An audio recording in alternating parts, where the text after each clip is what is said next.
All right, so here's the power valve by Edelbrock. It's 12655 for the part number.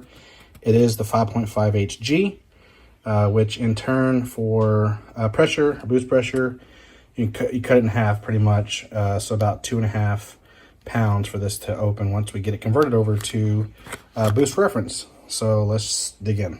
All right, so this one has the diaphragm built in because it is used by vacuum, like I mentioned a second ago. So right now, if this was screwed into the bottom port of the carb and the motor's turned on at idle, the highest vacuum will pull this shut. Okay, it'll pull it shut just like that. You see the diaphragm move? It's shut because it's sucking it from this way. Then as you accelerate, the vacuum releases, this opens up and you get fuel. So I'm going to show you how to take this apart and we can get it boost referenced.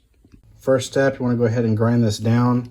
This lip here, that's going to hold that diaphragm retainer clip on, or that O-ring. So I'm just going to use my grinding wheel, and we're going to go ahead and knock it down just a bit.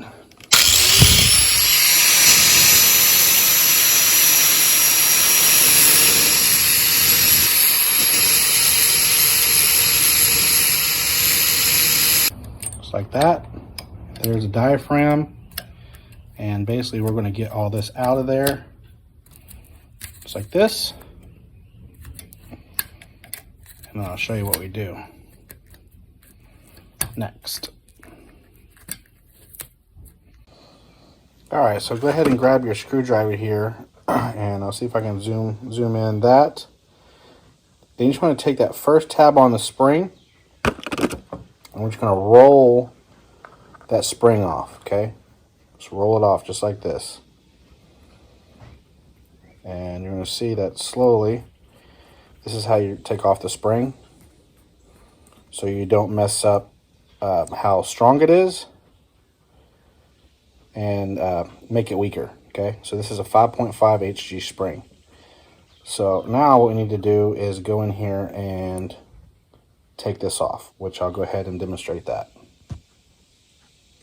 All right, with the spring removed, now you get to kind of see how the vacuum part works. The spring was right here, so pretend the spring's on it, okay? Now you're going to pull a vacuum on this side. It pulls it shut. That angle right here on the brass tip is what keeps it stopped. So now what we need to do is we're going to take this end off right here. We're going to pull this out and flip it around. All right, so go ahead and remove those little grommets. I use some pliers and a screwdriver to get those pulled off. And then at this point, it'll come out the other side. Just like that. All right, so once you pull this out, then what we gotta do now is reverse it. So now that boost is gonna be pushing, this stopper has to be pushed the other way. So, but as you can see, if you look on this window here, the next step we got to do is I'm going to take a drill bit that's probably the same size as this here. I'll show you here momentarily. We're going to have to drill down inside to where, let me see if I can point here for you.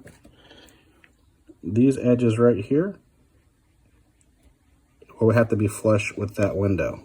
That way this right here will set evenly right down inside and stop the fuel. That's the next step. So now I'm going to use a step bit here so I can go ahead and drill a little bit below and touch the bottom of that window. Okay, look real close now at this bottom window here. What we were able to do with that step bit is now it's going to stop that fuel. See that? It seats perfectly. And I'm talking about, let me grab my screwdriver, this window right here. Look right here. I'm going to try it again. I'm going to zoom in. Boost starts to engage. Let in fuel. Next step. All right, these have locked tight, so I'm going to heat it up real quick with a torch. Be very careful not to crimp or mar the brass here. Let me see if I can get that to focus again, because that's going to impede any type of issues that you have with it sliding in and out of the power valve or it seating properly. So let's demonstrate. Heat it up real quick.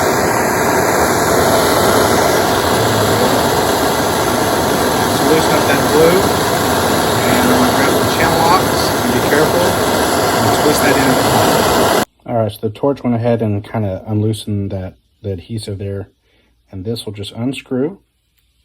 This is important. You have to keep this part, because now that we've unscrewed that, let me go ahead and show you here. From here, we're going to take a tap and die set, and we're going to cut the die here so we can reuse this on this side. Let me demonstrate. Next, you want to match up the tap and die to the actual threads that are here on this, and as you see, it's the M5 0.8, and you can see because it go ahead and fits that properly here, and this one here fits that one properly there.